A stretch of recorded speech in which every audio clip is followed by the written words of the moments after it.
Welcome back to the Weeknight Mysteries podcast. Once more, I'm here with my co-host Rain. How are you today?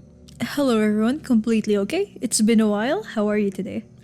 I'm doing good, and I think we are about to talk about a case that is something that you found. Yeah, actually, it was one random night. I was scrolling through Reddit as usual, and I found this very interesting case called the Yogurt Shop murders or killings, and it involved four teenagers basically, and they were very young, and they were just 17.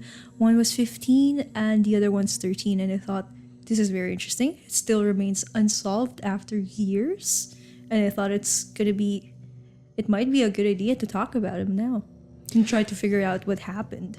Yeah, I heard about the yogurt shop murders before. I think it's one of those notorious cases that Oh, is. really? Yeah, I think it's a widely known case, and it happened in Austin, Texas. It happened in 1991. So, if my math here is well, it's been over 30 years that we still don't know who essentially murdered four teenage girls, but we have multiple suspects or persons of interest that had been brought to light over the years, Yeah. right? Yeah, which is pretty crazy because this case is like really gruesome, and it's not in the middle of nowhere. It's right in the center. And it seems Yeah. like it was a busy place, busy area to be around. And how come it was a shop and there were customers? How can someone or some people, we don't know if it's like one person or multiple people, get away with such gruesome crime? I could see how they got away though. I could see how I don't want to basically ruin your like notes here because I know we're gonna go like step by step and analyze the details in this case, but I could see how someone got away with it because okay, I'm gonna spoil a few things before we jump into the story, and you I guess we're just gonna repeat them down the line. Of course. But the yogurt shop was lit on fire. And so basically that, I think, removed DNA. But no, DNA was found of one person. So Yeah. we're going to get into that later on. But I guess maybe the persons whose DNA was found at the crime scene, they either never committed another crime or somehow the DNA sample is actually not good enough to kind of pinpoint them. No, but it's like, how can someone commit that murder? Because it was late in the evening. And they were closing the shop. But there were still customers. No. Well, I think the last customers Few. had left. Anyways, let's go through the story. Tell me what you know about the case. Walk me through this. And I also was looking at this case for a couple of days now, and I have some thoughts also about it. And then let's just have a discussion. Let's go for it. Do you have maybe you could just kind of walk us through it? Of course. So it happened in 1991. And picture this. A police guy, shortly after midnight on a Friday of December 6th, 1991, he noticed like there's a fire coming from a yogurt shop. The name was I Can't Believe It's Yogurt Shop in Anderson Lane in Austin, Texas. So, want to step in. This is a yogurt shop franchise. Like there are multiple yogurt shops like this all around America.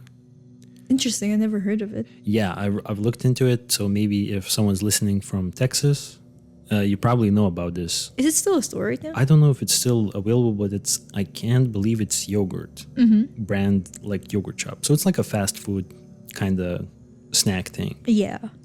But looking from the pictures, it actually is like in between shops. It's kind of like sandwiched in between random shops. It's like one straight line strip of shops. It's that classic American thing where it's like you have a parking lot and then you have like these identical little shops all connected. Yeah. I'm pretty sure people, at least from the United States, they definitely know what we're talking about. They probably see that every day. Just a normal thing. Yeah. So basically, this police guy, he reported it to his dispatcher, and then the firemen arrived and extinguished the fire. But then they discovered 4 naked bodies inside the shop. The 3 bodies that they found were all gagged and bound by their own underwear and seems to have been shot in the head execution style with a .22 caliber lead bullet. It was later determined to have been the bodies of Sarah Harbison. She was 15 years old at that time. Her sister Jennifer, age 17. Eliza, also age 17. All 3 had been severely charred with a shot in the back of their heads. And then there was also a 4th body, a little bit away from the 3 teenagers. And it was the body of Amy Ayers, age 13, the youngest one, who was found in a separate part of the shop. Her body was not charred, basically, but upon further investigation, it was discovered that she received second and very early third-degree burns on 25 to 30% of her body, and she was also found with a sock-like cloth around her neck. She had been shot the same as others, however, this is pretty gruesome. The initial bullet apparently missed her brain, but there was a second bullet which has caused severe damage to her brain, exiting through her lateral cheek and jawline. And we could go over the background. Earlier that day. Yeah, so really quickly, Of also course. giving you a breather here. So all of these girls are somehow connected, right? Like 2 of them were sisters. Mm-hmm. So The other one was a coworker and a friend. yeah, so So Sarah and Jennifer. mhm. Jennifer was 17 years old, and her little sister Sarah was 15. And then Jennifer and another teenager called Eliza, she was also 17. Jennifer and Eliza, they were working at the yogurt shop. And then Sarah, Jennifer's sister, had a friend named Amy. So Sarah and Amy went to the yogurt shop, to Jennifer to wait for her. Yeah, so that Jennifer could drive them back home. Basically, yeah. Okay, so these are like 2 employees and a sister of an employee with another little friend. Yes. Okay, so it's and it's already late, right, when it's happening. It was in the evening. Yeah, when they were this waiting for them to. They were waiting. Basically, Sarah and Amy, the 15-year-old and 13-year-old, was waiting for Jennifer and Eliza to close down the shop around 11 p.m. so they could drive back home, like carpool style. Okay, makes sense. I'm assuming it's December 6th, 11 p.m. Already pretty dark. Oh yeah, definitely. It's always really dark. Yeah. Yeah, so no one knows what happened for sure, but apparently approximately 1 hour before closing time, which was around 10 p.m., there was a man who tried to hustle the customers in his queue and used the toilet in the back, and took a very long time and even may have jammed the rear door open. What does that mean? Hustle the customers? I'm assuming you just like pushed everyone around, like, excuse me, Okay. move. So there's a guy an hour before the fire or an hour before they locked up? An hour before they locked up, 10 p.m. Okay, so at 10 p.m. there's a guy who's like trying to get to the bathroom. Mm-hmm. Okay. And then was there for a very long time. We So don't a know guy, why. a guy walks into the bathroom and stays there for a while. May have jammed the door open. What does that mean? Jam the door open? I have no idea. That's what. Jammed the door open. Maybe he jammed the door and he tried to open it. Jam the door open. It doesn't make sense, right? No, this just... Jam the door closed. Yeah, jam the door open. Okay, let's just work with what we have here. And then there was also a couple who left the shop just before the closing time. And then they reported seeing Jennifer locking the front door to prevent more customers from entering.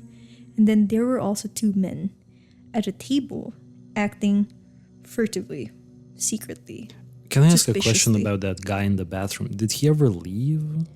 I was trying to figure that one out. I was trying to find more information. Apparently, nobody knew. So there's a guy Creepy. kind of hustling to the people trying to get to the bathroom at like 10 p.m. On which day was this happening? This was December 6th. December 6th. And do we know? It's a Friday. It's on a Friday. So Friday evening. 10 p.m. Someone's trying to get to the bathroom. they are there for a long time. Probably locked himself there. And then they jam the door open. May have been kicked the door open. I don't know. Yeah, then they do something with the door. We don't understand what's happening there. And then we don't know anything about this person ever again. It's not mentioned. We don't know if he left the bathroom. Nope. Because it would make sense for him to be, I don't know, prime suspect at this point. Exactly, but nobody... Wouldn't it make sense that if this guy never left, that he just stayed in the bathroom? That's really creepy, actually. Because I was picturing that, but nobody could remember his face. Because that's kind of crazy when you think about it. Hustling. No, I mean, okay. Because I was thinking maybe this is like a plan to ambush the girls when they locked up. But then at the same time, if you're going to make that plan, then you're going to try to sneak into the bathroom. Exactly. And this person seems like they made a lot of commotion. Yeah, okay. So maybe, I don't know. I'm pretty sure law enforcement or whatever, someone knows if he left or not. Yeah, so right now I'm picturing yogurt shop, dark outside, really dark. 4 teenage girls, 2 probably hanging around, 2 working.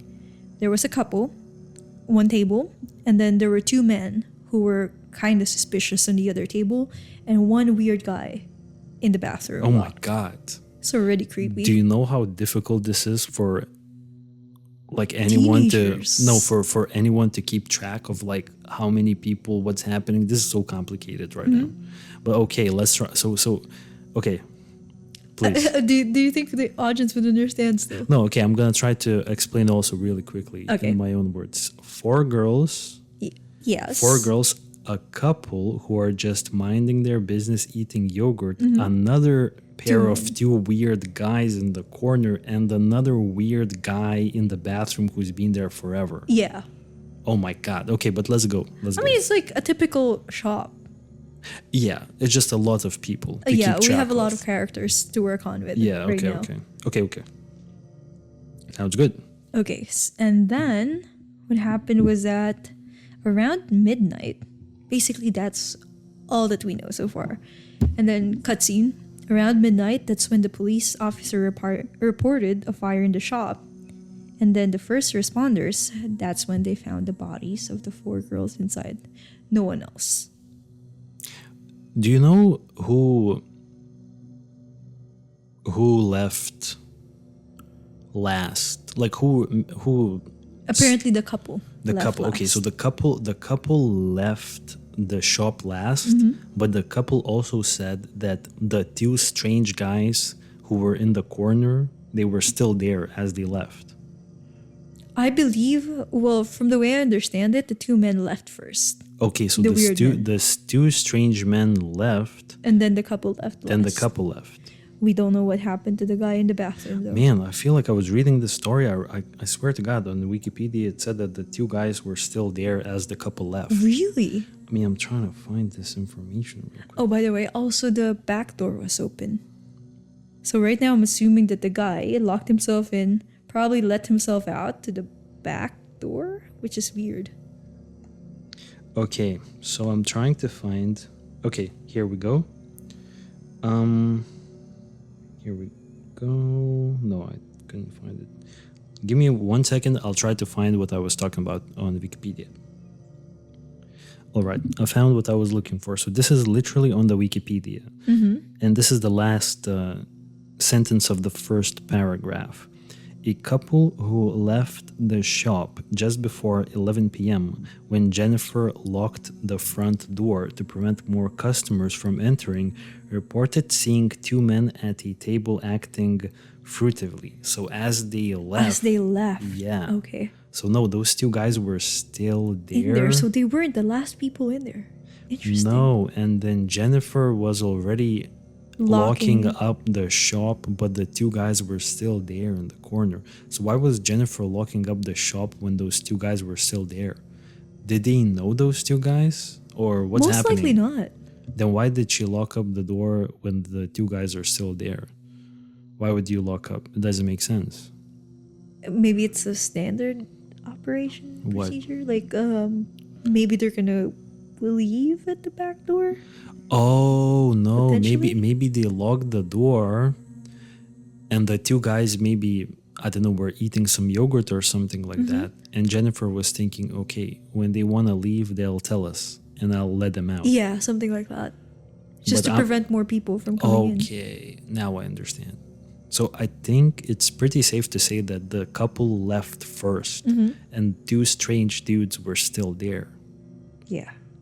I'm interested though, because like who is this couple? And then at this point, there's also someone in the bathroom who could also still be there. But it wasn't reported if he actually left before the closing time or he was still there. Maybe the person who reported seeing the guy going to the bathroom left before they could even notice if the guy left the bathroom. Do you know what I mean? Yeah. And at that point, no one else had any recollection. But how would they know that he took so long? If they knew that he took so long to take in the bathroom, then they probably know that he left eventually.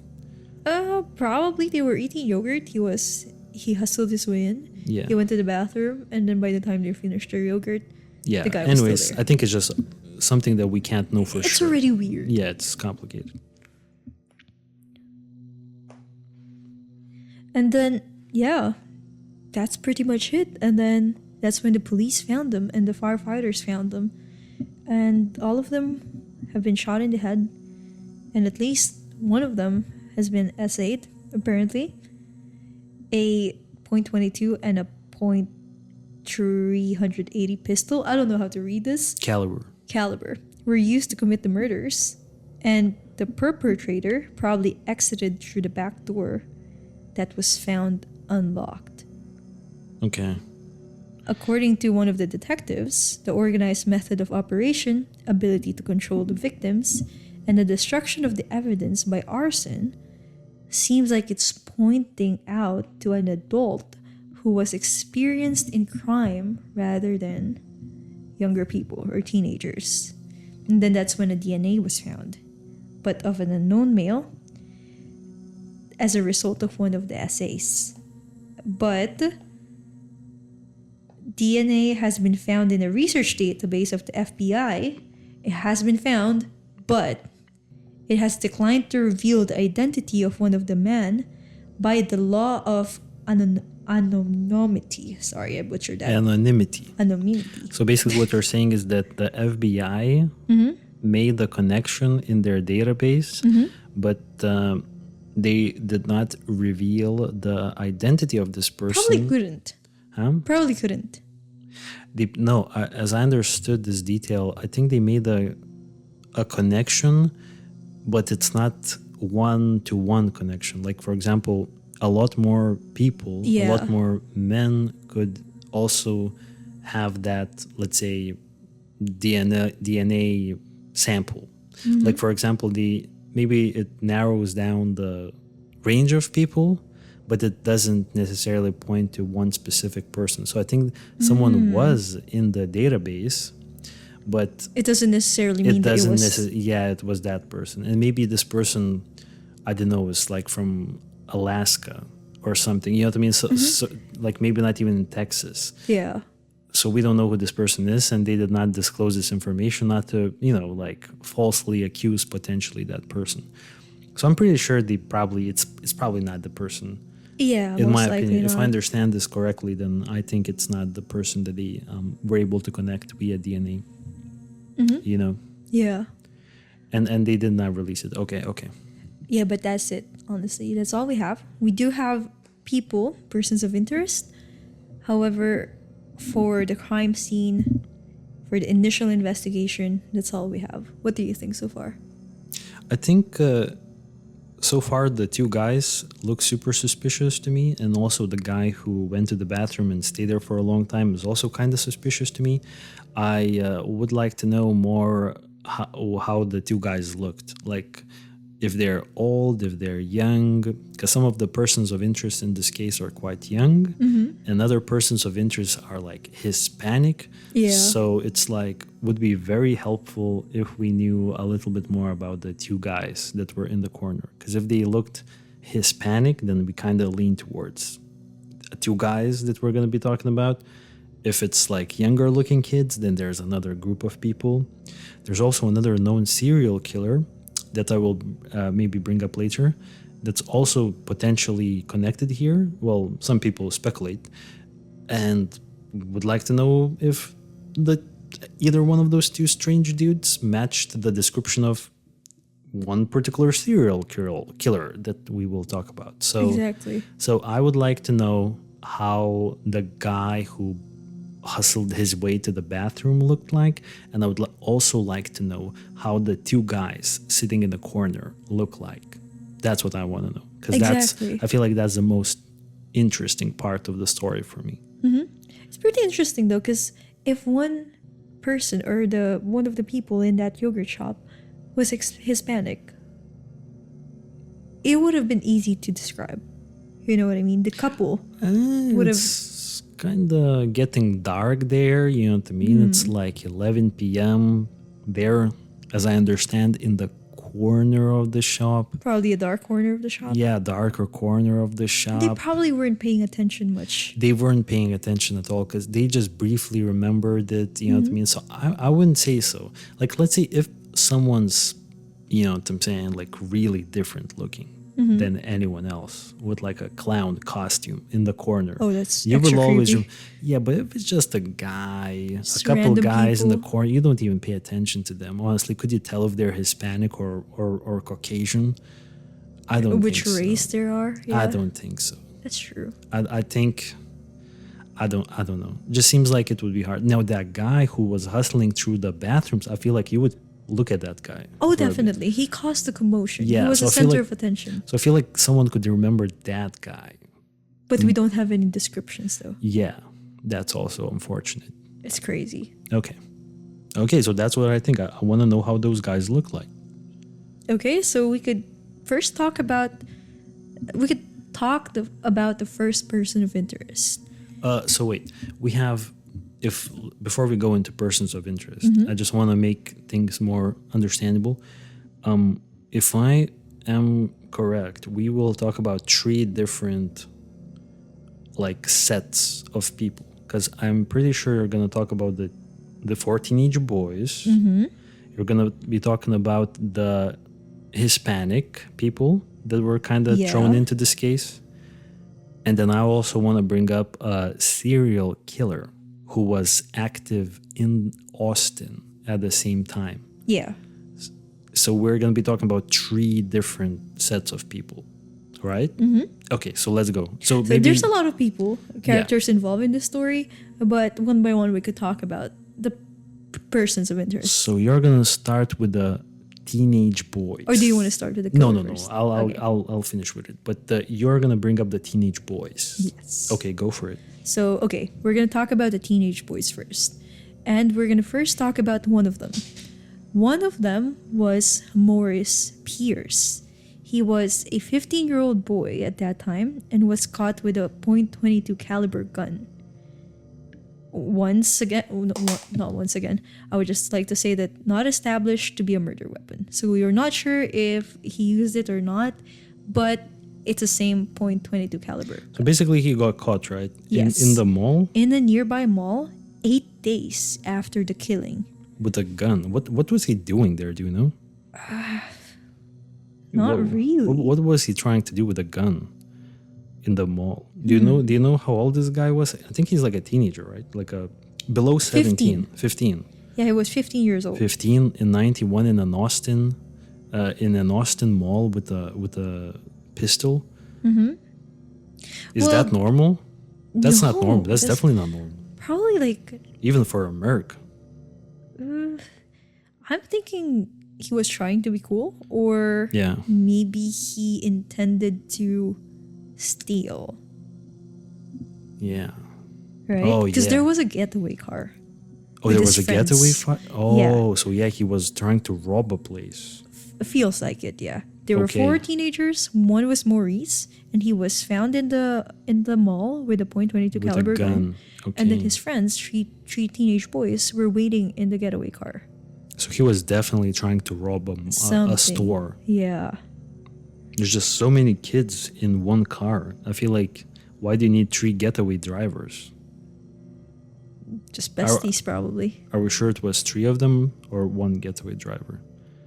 Because I mean, I'm just thinking, why do you need 3 getaway drivers in one car? It says here, Maurice claimed that he was driving a getaway car and that 3 acquaintances, Forrest Welburn, Michael Scott, and Robert Springsteen, were involved in the murders.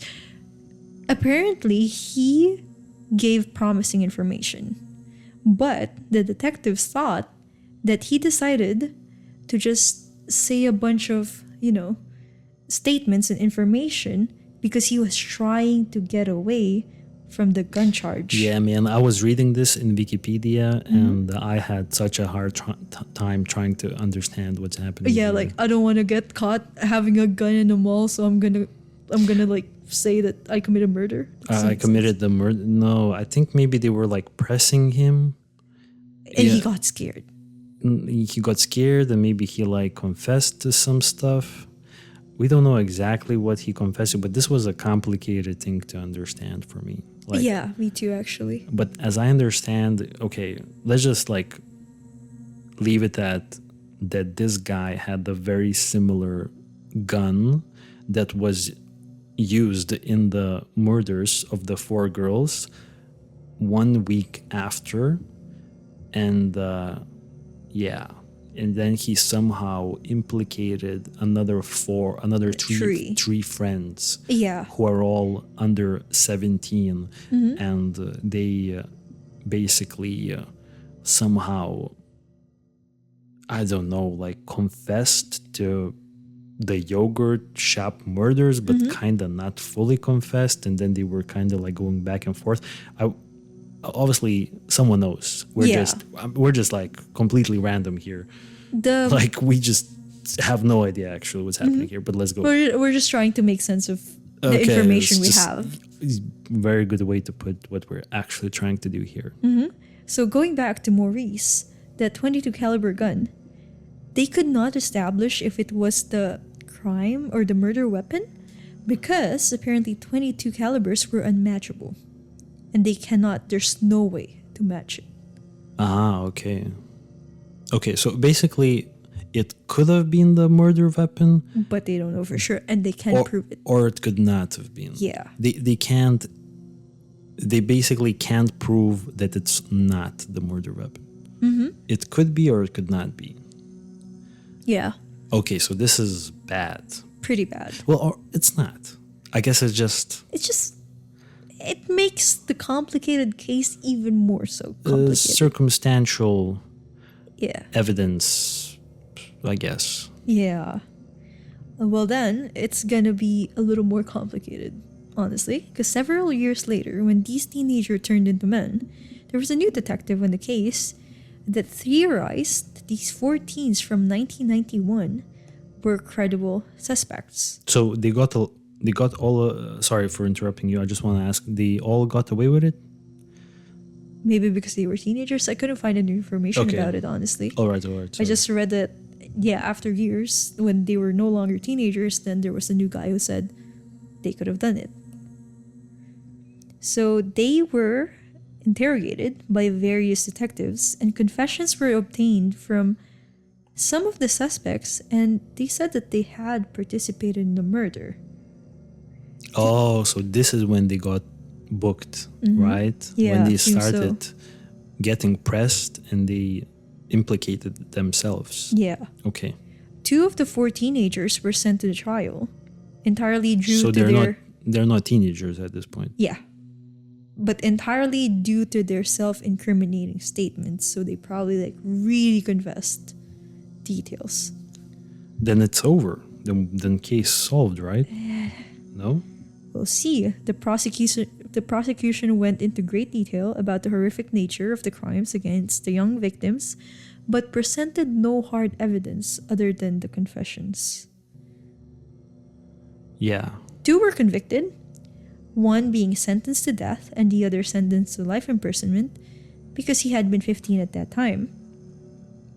I think they just went back, the crime scene, maybe. But the convictions did not hold. The Texas Court of Appeals ruled that the men should have given the chance to cross-examine each other. I don't know what that means. Cross-examine each other? And there were other problems with the case. A detective apparently had held a gun to one of the teenager, Michael Scott's head during his multi-day interrogation, and another detective admittedly withholding a key information for more than a year that all ruled out Pierce's gun as the murder weapon. Okay, so we know that the weapon was not the murder weapon. Mm-hmm. That still doesn't mean that they couldn't have another murder weapon. Yep. Someone else could have had a similar. Teenagers at that time. Like, how Yeah. many weapons do they have? I feel like in Texas, Multiple. yeah, I feel like everyone has a gun in Texas. So I feel like they could have had more guns, in my opinion. Potentially. I mean, yeah. if these guys were already like, you know what I mean, gunslinging out there in the mall. That's true. And then the DNA test came back, but without any matches with these 4 teenagers. Or men now. Yeah. Michael Scott and Robert Springsteen were released on bond in June of 2009, and their charges were eventually dismissed. So they did like 20 years.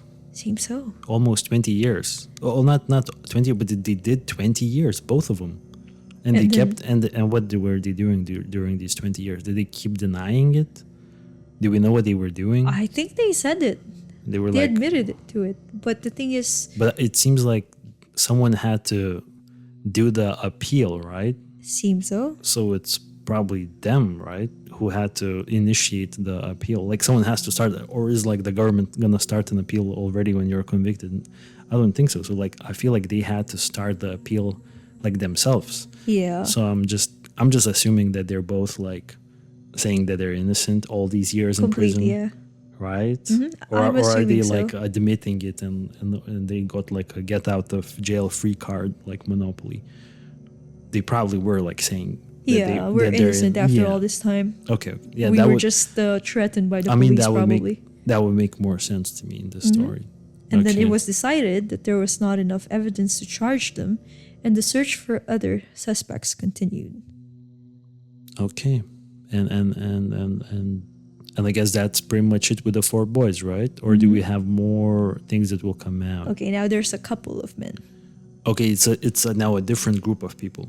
Okay, tell me about this one So the because second group. this is the group of people. I just want to quickly say that I did not find any info on, or I didn't search. Let's put it this way: I didn't look into these guys. So you need to tell me about these. What is this Mexico connection? Yeah, kind Okay. of. Okay. Basically, there was apparently a man who was reported sitting in a car outside of the yogurt shop the night of the murders. However, I tried to find more information about it. We don't know who reported it. We don't know if it actually happened or not. Could just be a rumor, could be completely factual. We don't know. One guy One guy in sitting his in car, a car. probably waiting for the coffee shop, for the yogurt shop to We close. don't know what he's doing, but we know that There was a guy. there could have been a guy in a car. 3 weeks before the yogurt shop murders, a young woman in Austin as well had been kidnapped and SA'd. The police had released a sketch of 3 men wanted in the connection of that crime.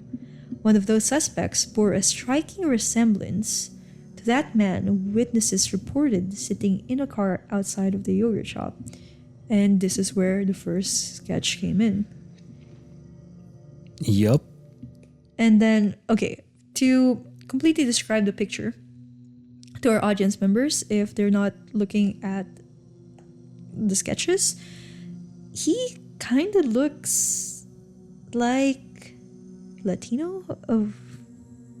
He has a dark hair, dark eyes. long dark hair, and yeah, kind of looks definitely not Caucasian from the yeah, basically long hair, long dark hair, and could be even, I don't know. native. Yeah, Right? I was gonna say that this person could be native or a Mexican. Has dark features. Also, yeah. also could be like Mexican, in my opinion. Apparently, the men on that case was reported to have fled to Mexico. Wait, the 3 men from the essay, Yeah, from the other case. from the essay that happened 3 weeks prior to the yogurt shop murders. One of them looks exactly like the man who was sitting outside of the yogurt shop when the When crime did they flee to Mexico? Right after, or were they still in in America during the yogurt shop murders? I believe I'm not sure about the dates because I couldn't really find the dates Okay. back then. But it seems like they have fled right after. That would mean that they somehow, one of them potentially came back to sit in a car next to the yogurt shop. Or maybe they were still there during the murders. We don't know because it has only been, 3 weeks? Is there any more information about that SA case from 3 weeks prior? I don't even know the name of the victim. It was just mentioned. Okay. I couldn't point it out. Maybe it's under secrecy or something. Maybe it wasn't publicly. Yeah. Yeah. Okay. So apparently 2 of them were caught. And one was In arrested. Mexico. Yeah, one who resembled, These men initially denied involvement in the yogurt shop murders, but when interrogated by the Mexican authorities, they confessed. But apparently, there were far too many inconsistencies in the confessions. The details did not match any crime scene information and evidence, and even the caliber of the guns they claimed to use were wrong. So it seems like the Mexican authorities intimidated them to confess. Mm-hmm. Or, if they're really smart, these 2 guys from Mexico, they were intimidated by the Mexican police to say that they did it, and maybe they really did it, but they said we did it in like different way, in different manner, because they're doing a 200 IQ move right here, and basically they say fake info even though they did it and they know the real info. They say fake info that later on their whole thing could get overturned. This would be like a 200 IQ move. Not really, because they already committed murders before that. So either way, they're gonna go to jail. Oh, so they were killers. They murdered and SA the woman in Austin 3 weeks before the yogurt Was shop. she murdered or just essayed? Let me check my notes. Kidnapped, sorry. They Kidnapped and SA'd. And it was proven that they did it to that woman. Mm-hmm. So they are criminals. They are criminals, yeah. One was arrested and 2 of them managed to go to Mexico, but they were caught. And how long was the sentence?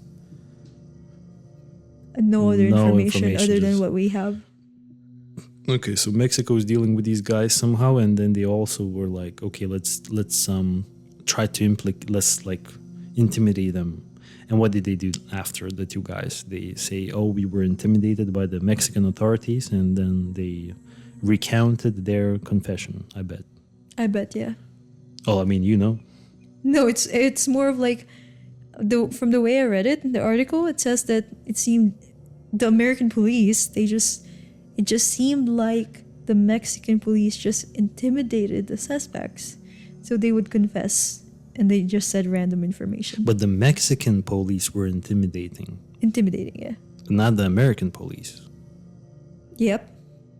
Okay, no, I'm just thinking. And then what happened next? They were like not connected officially ever. No, because there were far too many inconsistencies. And their DNA, I bet, didn't match to that one sample. And the guns were different. I mean, it's just story. So they could, as I've said, they could have been doing a 200 IQ move. They could have said fake info so that the confession wouldn't make sense later on. True. And they could say, oh, we got like intimidated. So I see how like they could be lying about the weapon. I think the only hard connection that could be made here is the DNA sample, which I bet. And the sketch though. The sketch is just a sketch. Okay. The sketch that someone saw like a guy in a car. Kinda looks like the guy in the sketch. And we don't even know if the guy in the car did the murders. Exactly. Maybe it was just a guy in a car. Just sitting in the car. Yeah. Waiting for someone, perhaps. Yeah. Could have been completely innocent. Could be completely innocent. So I think from what information we have right now, I think this connection is kind of weak. It's really weak. Like the Mexican boys, I would say connection looks pretty weak right now, in my opinion. And Other than they are some crazy ass individuals who kidnapped innocent women Definitely, yeah. and essay them, and they are like scumbags. Mm-hmm. But other than that, we don't have any direct connection, yes. if I understand correctly. And actually, that's all I have. From what I gathered, you also have a suspect in mind? Yes, I have another guy who is brought up here, and actually, I think he is very credible Really? to be Like, connected. okay. Unless there is some information that law enforcement has not released publicly that completely disproves it. Okay, wait 1 second before you begin. Yeah. Between the teenagers, the first group of suspects that we have in the second group, and this guy that you're going to talk about, Yeah. which or who do you think is like Hard. the possible? Man, I think we're missing so much information that I can't even pick. But I will say, I think it's more likely, at least it seems to me, more likely that the teenagers did it more than the Mexicans. And then this guy that I'm going to talk about, Kenneth McDuff, who was a serial killer from America, I think also is just circumstantial evidence. So I feel like, I don't know, man. I don't even want to answer that question because it's like There's way too much gap. yeah, we don't know anything. We literally have no idea what's happening in this case. Like, we have nothing. Like, we would need to talk to like an investigator who was like working the case, to get like a proper explanation. But True. like this is another guy, Kenneth McDuff. So you've never heard about this guy, right? Never heard of him. He's a serial killer from America, specifically from Texas, and he is quite notorious because his whole story is insane. So I'm gonna quickly tell you more about this man. So Kenneth McDuff, he grew up in Central Texas in a town called Rosebud, and he was one of five children born to John Allen and Addie McDuff, who were the parents. So his father was a successful concrete businessman, and McDuff worked for his dad growing up. Now, early in his youth, by the time this guy was already 18, and he was 18 in 64. So at the time of the yogurt shop murders, I believe he was like in his like 40s, 50s, something like that. But back in 64, when this guy was 18, McDuff, he was convicted of 12 counts of burglary and attempted burglary in 3 Texas counties. He was sentenced to 12 4-year prison 12 4-year prison terms to be served concurrently, and he made parole in 65. So basically he got out after 1 year. So basically at this point at 18 he was only known as like a thief, like stealing from multiple counties in Texas. Then he briefly returned to prison after becoming involved in a fight, but was soon released again. While he had not been convicted of any murders at this time in 65, his accomplice in the 1966 triple murder, Roy Dale Green, said that McDuff bragged openly about his criminal record and claimed to have essayed and killed 2 young women. So basically, in 65, he has never been charged for a murder. Later on, he has been proved to murder multiple women, but his partner, which he was with when he murdered 3 girls in the 60s that I will talk about, he already said that even back in 65 he was bragging about murdering people. So we have no idea. At this point, Kenneth McDuff could have been killing people when he was like 17 and 16. So this is a very evil, violent individual in Texas, just basically terrorizing the population. Yeah. You know what I'm saying? So now let's move to the first set of murders that this guy was kind of booked for. And you tell me what you think about that. So this is going to happen in 1966. So just a year after he got released from prison for another fight, McDuff and this guy, Roy Dale Green, that I mentioned previously, who he had met Green a month prior through a mutual acquaintance. They spent a day pouring concrete for McDuff's father, because remember, McDuff's father was a successful concrete business guy. So they were working for him, and then they kind of, after work hours, they just drove around town. And McDuff told to Green that, yo, I'm looking for a girl or something like that. So at 10 p.m. in the evening, they saw three people. They saw Robert Brand, who was 17, his girlfriend Edna, who was 16, and Brand's 15-year-old cousin Mark Dunham, who was 15. And they were standing beside their parked car on a baseball field in Everman, Texas. So while cruising around, McDuff noticed these three individuals, and he parked 150 yards away from the soon-to-be victims. He threatened the trio with his Colt revolver and ordered them to get into the trunk of their car. So basically, the three victims that I'm talking about, they were with their own car at like a baseball field, and then McDuff and Green show up, and McDuff pulls out a gun and tells them, get in the trunk of your car. So they get in the trunk of their own car, and McDuff is the one driving it, while Green is driving the car that they drove to the field to begin with. Do you understand what's happening? Yes. Is it understandable? So Green was following McDuff as they both drove. So McDuff drove the victims' Ford vehicle along a highway and then into a field where he ordered Sullivan, one of the victims, out of the trunk of the Ford and instructed Green to put her into the trunk of their car. You know what I'm saying? Yeah. At this point, according to Green's statement, McDuff said that he would have to knock him off, so kill the other two boys. So he proceeded to fire 6 shots into the trunk of the Ford vehicle while the boys were still there, murdering them. McDuff then instructed Green to wipe the fingerprints of the Ford. After driving to another location, McDuff and Green basically the latter allegedly under duress, essayed Sullivan, the girl. After she was essayed repeatedly, they strangled her and murdered her.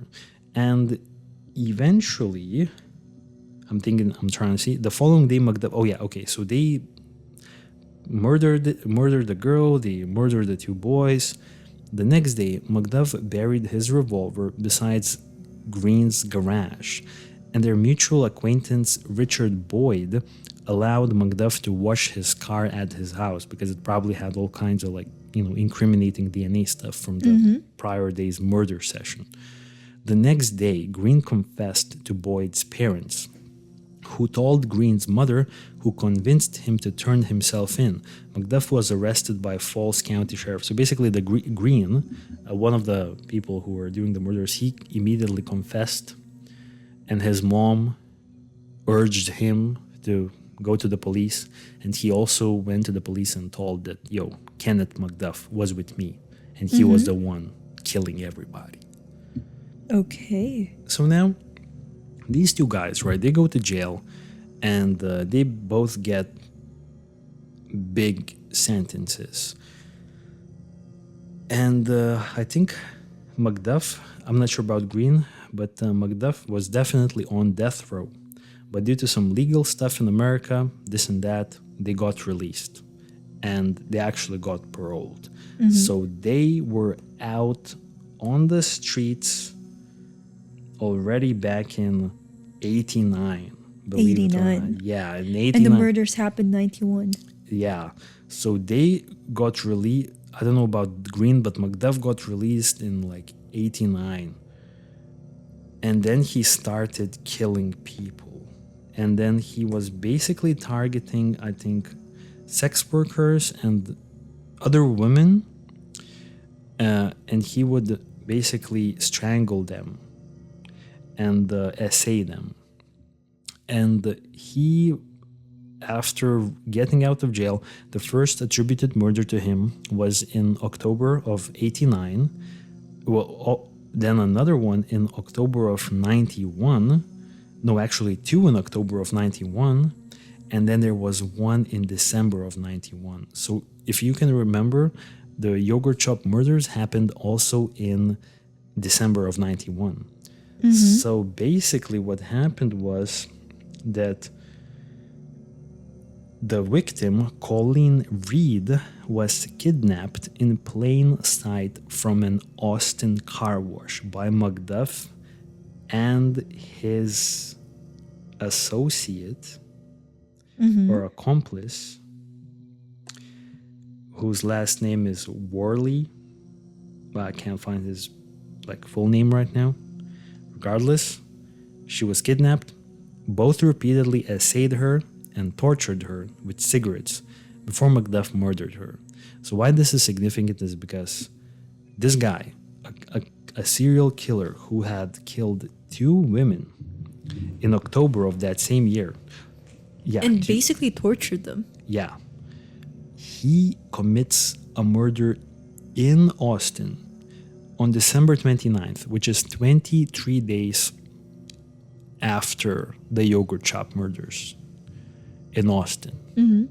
So that's why I think this is kind of... This is a possibility. The only thing is that... Yeah. Amy was strangled. Yeah, I mean, they probably couldn't connect the DNA sample to McDuff, I assume, because this would have been announced by now if he was connected in DNA. And I don't think he was connected in DNA. At least I didn't find this information. But I think there could have been more DNA that got lost due to fire. And he committed the murder he committed murder of Colleen Reed, a 20-year-old woman, on 29th of December with an accomplice. And it got me thinking, could it have been the same 2 guys that were in the corner? Could it have been McDuff and that accomplice sitting in the corner? That's why I want to know how they looked like. This is very interesting because the manner in which the teenage girls were... Yeah. They were tortured. And even police said that the yogurt shop murders seemed like they have been done by a... expert, basically. Like a person who has murdered before, or committed crime before. Yeah, who knew what they were doing. It's not an amateur. It's not the first time. Not like the teenage boys. Yeah. And McDuff, at that point in his life, he is definitely capable of something like this. At this point, he had killed multiple people. He had no remorse.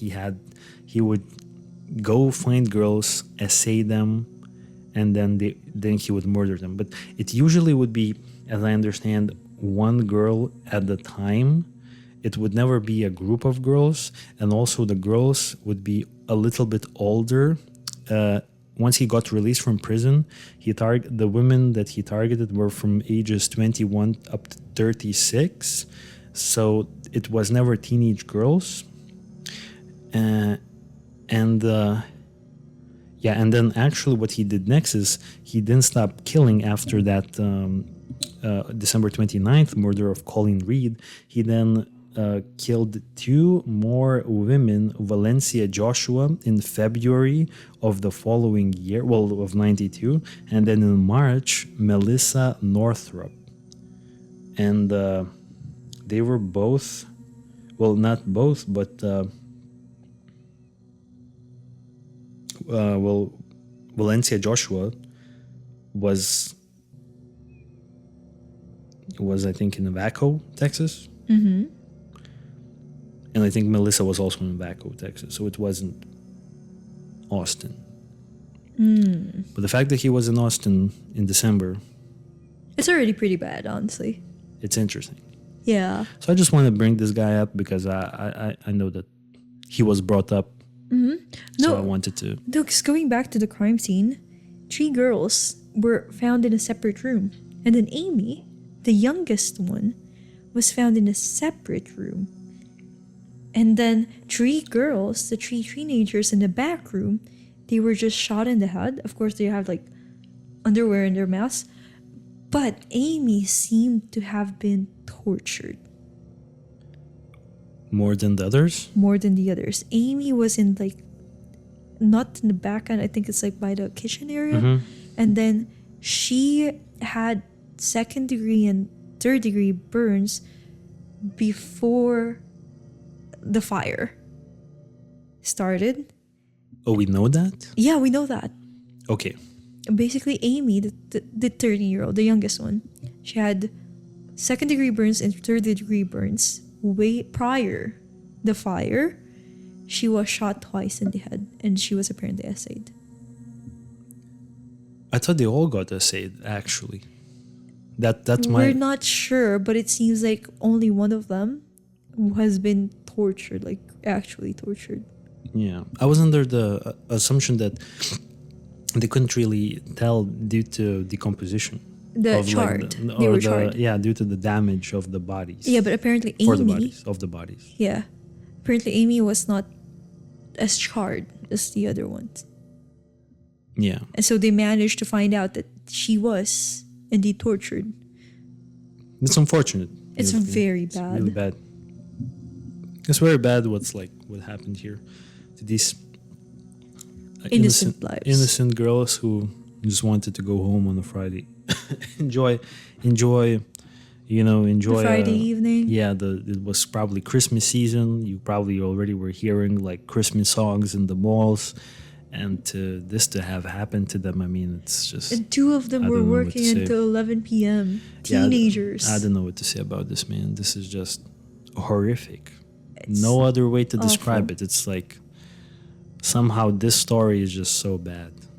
Although I do agree with what the police said, it seemed like an expert at work. Yeah. Yeah. There's no way like a teenage boy with a clean record would have done this. But I think this case deserves more study time, because I think we're missing things here. We're missing so much things. I feel like we're missing information. We're missing, and this is where the audience who listen to the podcast, who have heard here, like or heard more stuff, I invite you to leave a comment in our YouTube channel and tell us what you think that we missed, or because I feel like we are definitely something's missing here. Mm-hmm. You know what I mean? I feel like there could be something more here. So I'm hoping that someone will tell us something interesting. Yeah, we could talk about it. Yeah. All right. So thank you very much for listening, and I feel like we're pretty much good to wrap up this time, and we will talk to you guys on the next podcast episode. Thank you guys for listening, and we'll bye. see you very soon. Yeah. Thank you. Bye. Bye. Guys. Bye.